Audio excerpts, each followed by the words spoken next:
Jadi warga yang ada di wilayah Baina Sadain ini yang susah sekali dipahami ucapannya, itu tidak serta merta minta, tetapi minta tolong dan dibayar. Ya. Tapi apa kata Raja Dzulqarnain? Qala ma makanniya fi rabbi khair fa'inuni biquwwatin aj'al bainakum wa bainahum rahmah. Kata Dzulqarnain, apa yang diberikan Allah untukku itu lebih baik. Itu lebih baik. Ya. Cuma kata Dzulqarnain, tolong untuk buat ini bantu aku. Bantu aku. Sama-sama gotong royong para jemaah. Tapi di sini Allah firmankan rahmah. Padahal yang diminta oleh warga tadi itu sadda. Sadda. Kalau kita baca terjemahannya memang dinding, tembok.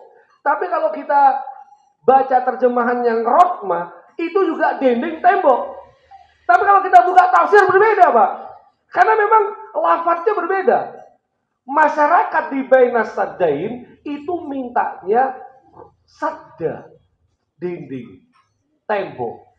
Tapi Dzulqarnain mau membangunkan rahmah, dinding juga. Coba kalau kita buka tafsir, berlapis-lapis temboknya. Berarti apa? Dzulqarnain memberi lebih dari apa yang diminta oleh rakyatnya. Masya Allah. Ya. Jadi bukan dikorupsi, Mas. Ya. Justru ditambahi. Ya, bukan malah ya. Yang penting kan jadi, Pak. Ya. Walaupun korupsi enggak ditambahi, Pak. Sama Dzulqarnain itu. Nah, inilah baru kemudian atuni subarul hadid. Berilah aku potongan-potongan baja, Pak.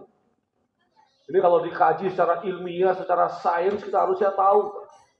Salah satu kekuatan ketahanan negara benteng itu ya baja ini. Hatta idza sawa baina saddafain qalan fuhu hatta idza ja'alahu naran qala atuni ubrik alaihi qitra.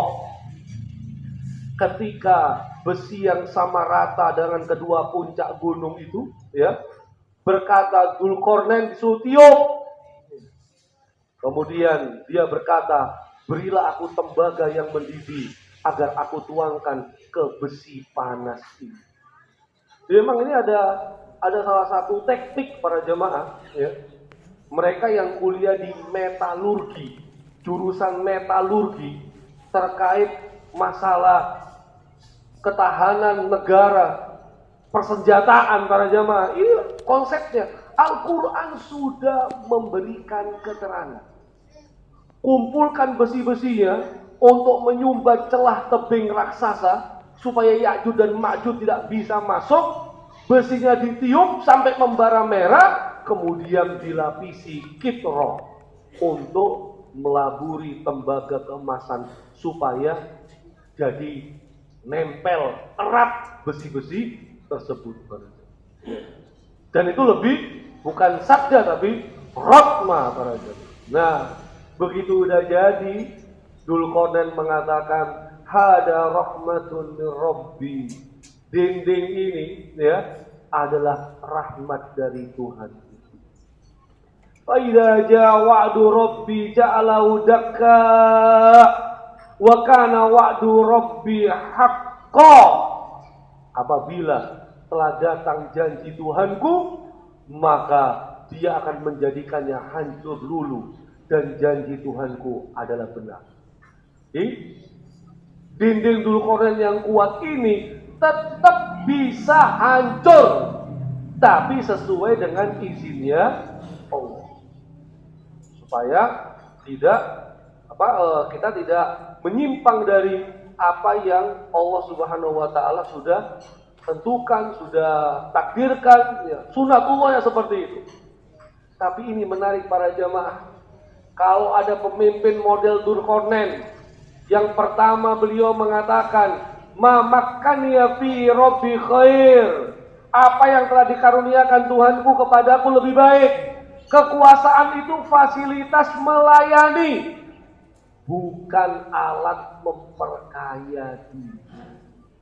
Dan ketika berhasil membangun sesuatu, dikembalikan semuanya berasal dari Allah. Jadi kesuksesan teknologi, kepemimpinan yang sukses, itu sumbernya karena Allah Subhanahu wa Ta'ala.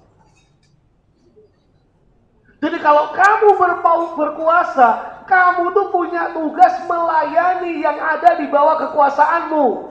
Bukan aji mumpung, malah mumpung berkuasa, memperkaya dirimu dan keluargamu. Ini keliru konsepnya para jamaah. Karena belum baca kisahnya Dzulqarnain. Rasulullah SAW beliau bersabda, "Kulukum ra' wa kulukum mas'ulun an ra'iyati." Setiap kalian adalah pemimpin dan setiap kalian akan dimintai pertanggungjawabannya atas apa yang dipimpinnya. Wal imam ra', dan imam penguasa adalah pemimpin. Wa kullukum mas'ulun an ra'iyati, akan ditanya atas apa yang dipimpinnya. Al-Imam Nawawi rahimahullah mengatakan prinsip adil dan prinsip amanah Dzulqarnain ini tuntutan mutlak bagi setiap individu di lingkup kewenangannya.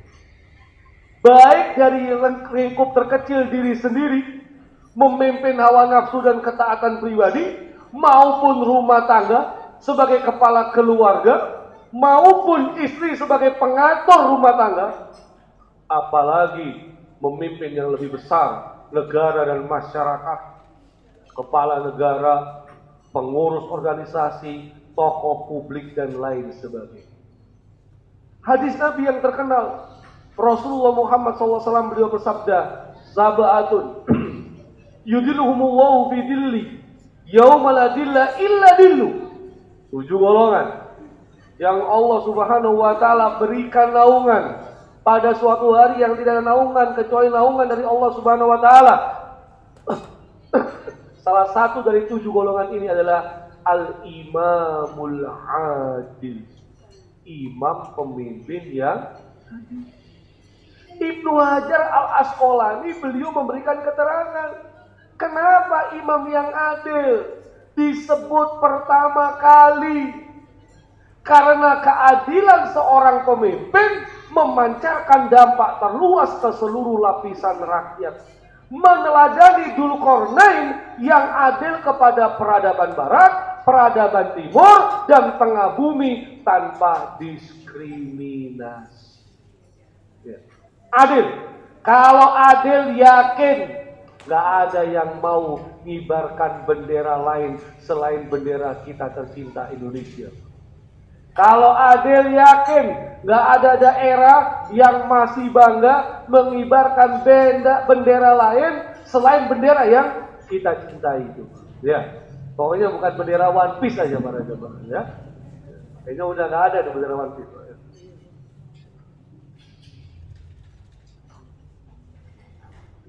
Dan jemaah yang dimuliakan oleh Allah Subhanahu wa Ta'ala, keadilan itu adalah proses perjuangan tanpa henti. Harus dirawat tanpa henti. Yang namanya keserakahan, kezoliman, kelalaian, itu terus menggerus sistem keadilan. Digali tiap hari, sebagaimana kisah Ya'juj dan Ma'juj yang sudah kita ketahui semua. Benteng yang dibangun Dzulqarnain ribuan tahun yang lalu, yang Allah kisahkan dalam Taurat, yang Allah ceritakan kembali dalam Al-Quran, udah ribuan tahun itu akan jebol. Yang menjebol adalah Ya'juj dan Ma'juj, yang kita tahu bersama benteng itu jebol ketika Ya'juj dan Ma'juj mengucapkan Insya Allah. Makanya nggak main-main para jamaah, insya Allah. Jangan kita kemudian menentukan segala sesuatu tanpa melibatkan Allah. Jangan menjanjikan segala sesuatu tanpa kita serahkan kepada Allah. Dan insya Allah itu artinya 99% iya. 1%-nya baru dikembalikan kepada Allah Subhanahu wa Ta'ala. Nah, yang lucu itu sekarang insya Allah jadi enggak malahan. Nah, kamu besok ke MNI, insya Allah. Nah, itu biasanya enggak malahan. Ya, itu biasanya enggak. Jadi orang ketika ngomong insya Allah itu alasan mengucapan lebih halus daripada enggak. Ya. Harusnya itu 99% iya. Kamu besok ke MNI, iya dong. Nah itu iya. Ya. Tapi kalau insya Allah, nah itu kebanyakannya enggak para jamaah. Ya. Jadi yang benar itu ya insya Allah. Nah, ya. Tuh, jangan kita berlindung dari kata-kata insya Allah yang dahsyat ini. Karena kalau Ya'juj dan Ma'juj dengan izin Allah tidak mengucapkan insya Allah sampai kapanpun, tidak akan bisa jebol bentengnya Dzulqarnain yang ribuan tahun yang lalu dibangun dengan teknologi yang tinggi yang sampai sekarang kita belum bisa mengupasnya, dan sampai sekarang kita belum pernah tahu di mana benteng Dzulqarnain.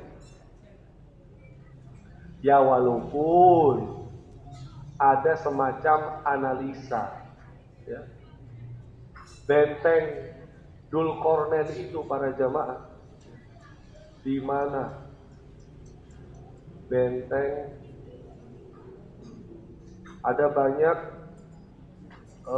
analisa yang dikaji oleh para ilmuwan para jamaah, ya. Masih misteri, ya.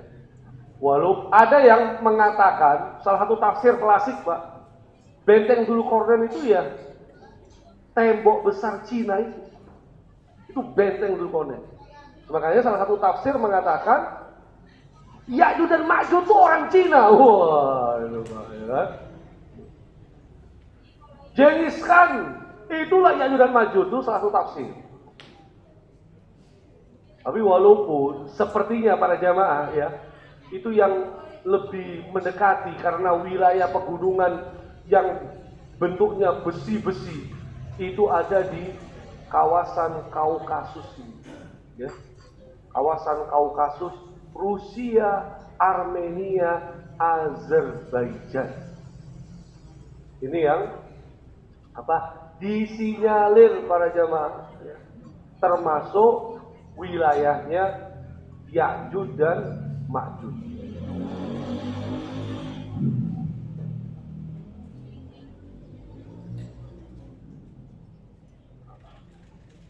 Coba kita buka benteng ini yang disinyalir bentengnya ini, ya.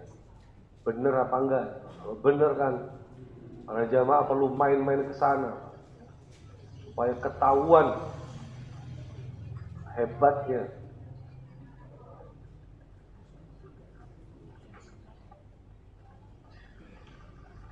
Tapi bukan ini Pak, bukan ini. Kalau ini kan bisa dibaca. Tapi emang wilayah ini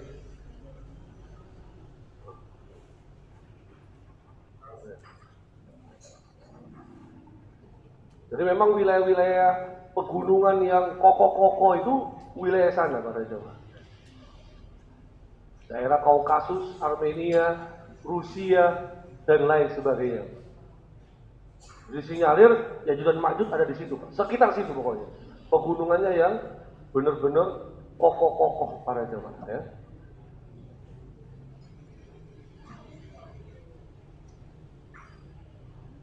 Dah, kita jangan spekulasi pokoknya para jamaah, ya. Pokoknya ada, itu aja. Ada Ya'juj dan Ma'juj itu. Bentengnya ada, tapi kita nggak pernah tahu. Nah, sekarang yang paling penting adalah 8 pelajaran kepemimpinan Dzulqarnain yang harus kita renungi bersama kita praktekkan bersama, apalagi lebih-lebih kepada mereka yang diamanai kekuasaan. Satu, kekuasaan itu amanah Allah, bukan keistimewaan. Semuanya akan diaudit, dihisap oleh Allah Subhanahu wa Ta'ala. Kalau engkau diamanai kekuasaan, maka engkau harus bertindak adil, jangan dolim, adil tanpa pandang golongan, tegas bagi yang dolim, berikan kemudahan bagi yang taat. Seluruh wilayah, tidak ada diskriminasi, nggak ada mengutamakan satu wilayah dibandingkan wilayah yang lain. Jangan semua tertuju ke Jawa, makanya bangun ibu kota jadi apa enggak? Jadi apa enggak ibu kotanya? Belum. Udah kemarin upacara nggak di sana ya? Ya, belum ada yang mau tinggal di sana.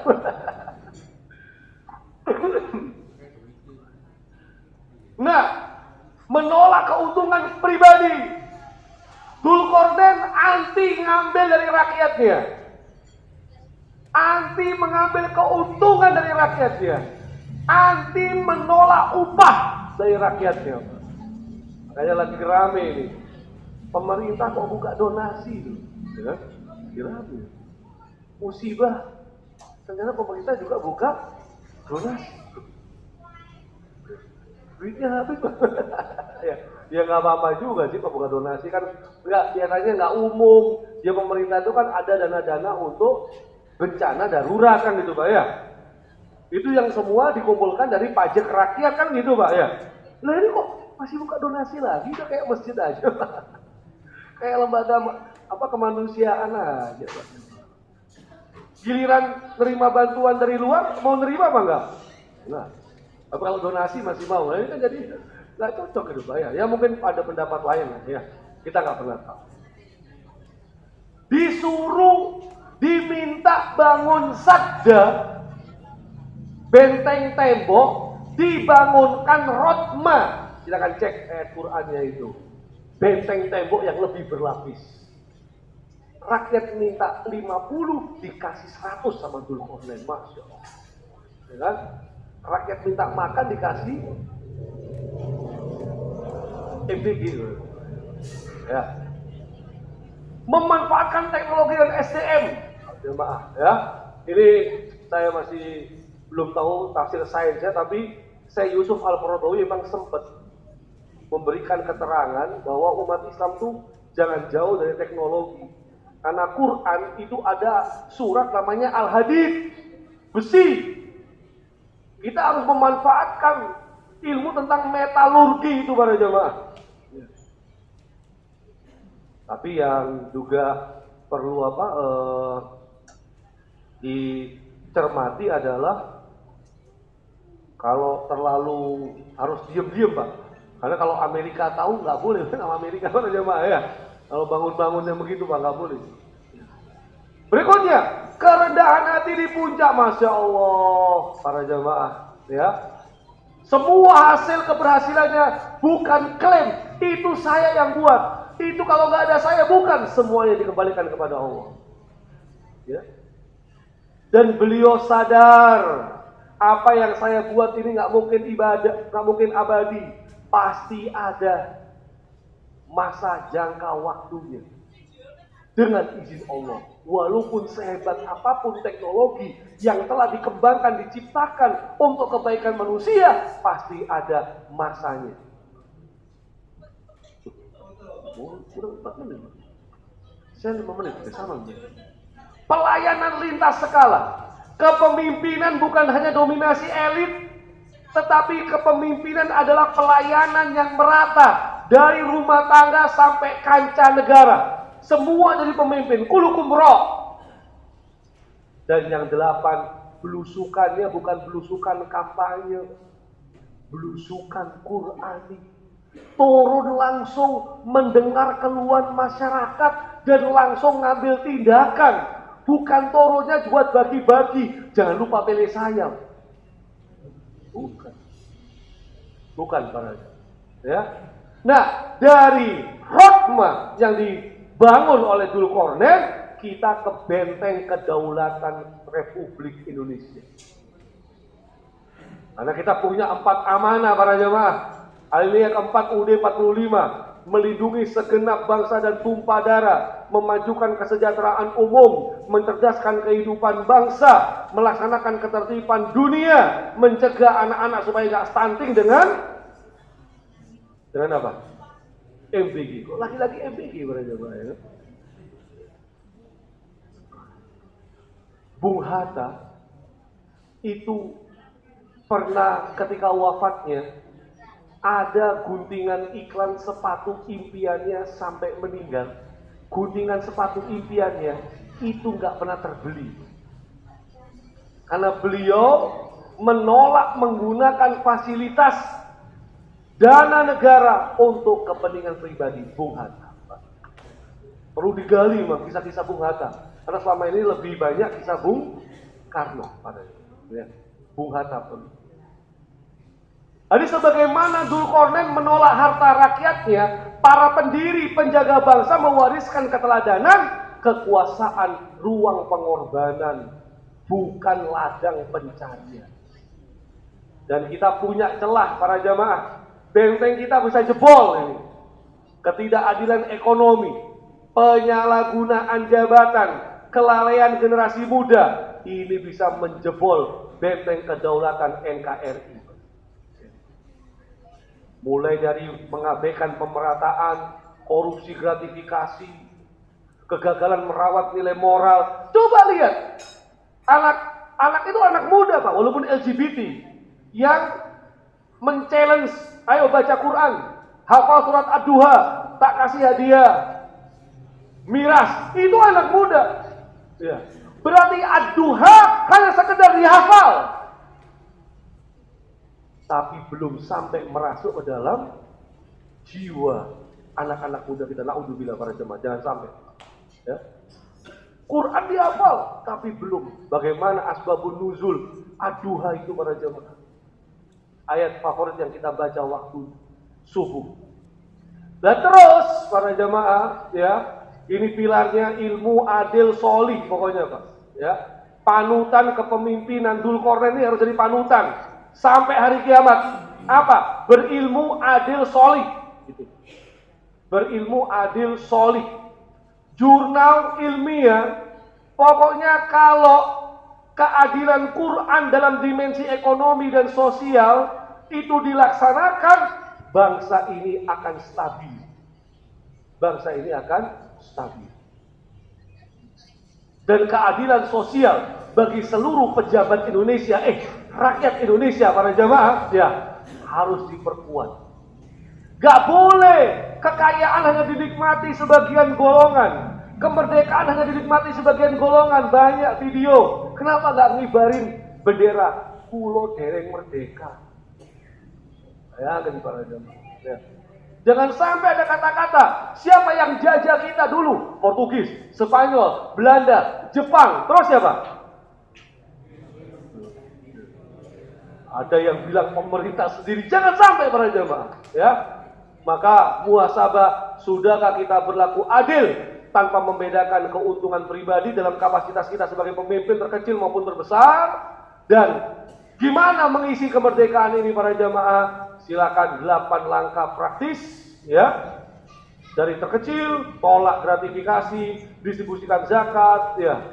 Didik integritas harian, manfaatkan teknologi, rendah hati, turun langsung mendengar keluhan masyarakat, dan berani memegang prinsipnya Buya Hamzah. Kita tutup dengan pesan. Dzulkarnain diberi kekuasaan atas dunia, namun yang ia wariskan bukan istana megah, melainkan satu ayat sederhana, hada rahmatun min rabbi. Ini hasil karya dinding tadi, rahmat dari Tuhanku. Kemerdekaan Indonesia pun bukan untuk dibanggakan, melainkan amanah keadilan setiap generasi yang wajib terus digali lebih dalam. Dari barat ke timur Dzulkarnain melangkah, bukan mencari harta tapi menabur amanah. Wahai pemimpin kecil di rumah dan lingkungan, jadilah Dzulkarnain, tolak upah, jaga keadilan. Rabbana ja'alna lil muttaqina imamah. Allahumma ja'al wulata umurina min ahlil adli wal insaf. Wahfad Indonesia biladana min kulli dzulmin wa fasad. Ya Allah, jadikanlah para pemimpin kami termasuk pemimpin yang adil dan jujur, serta jagalah Indonesia negeri kami dari segala bentuk kedoliman dan kerusakan. Rabbana atina fid dunya hasanah wa bil akhirati hasanah wa qina adzabannar. Walhamdulillahirabbil alamin. Walakum minkum. Wassalamualaikum warahmatullahi wabarakatuh.